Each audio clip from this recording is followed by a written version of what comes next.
আমার মতো খাদ্যরসিকদের বলছি, বেনারসের শীতকালে এলে অবশ্যই কিন্তু এই মালাইওটা ট্রাই করো, আর বাকি রিভিউগুলো তোমরাই দেখে নাও। শীতকালে এটা হচ্ছে বেনারসের স্পেশাল খাবার মালাইও। বিশেষ করে নভেম্বর, ডিসেম্বর, জানুয়ারি, ফেব্রুয়ারি কেউ কিন্তু মিস করো না।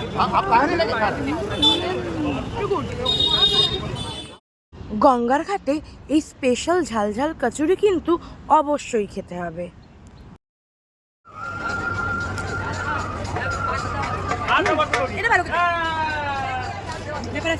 এরপরে চলে গেলাম মালাই টোস্ট খেতে, তবে এটার অভিজ্ঞতা তোমরা নিজেরাই শুনে নাও। কেমন লাগছে এই চাটা? সত্যি কথা বলছি, মন থেকে মালাই টোস্টটা খেয়েছি আর এই চাটা নিয়েছি। সবাই বলে এখানকার মালাই টোস্ট নাকি ভীষণ বিখ্যাত, হতে পারে সবার হয়তো ভালো লেগেছে, তবে মন থেকে বলছি আমার মোটামুটি একটা অ্যাভারেজ লেগেছে। আমি কলকাতাতেও মালাই টোস্ট খেয়েছি, এর থেকে কিন্তু অনেক ভালো ছিল, তবে চাটা মোটামুটি ছিল।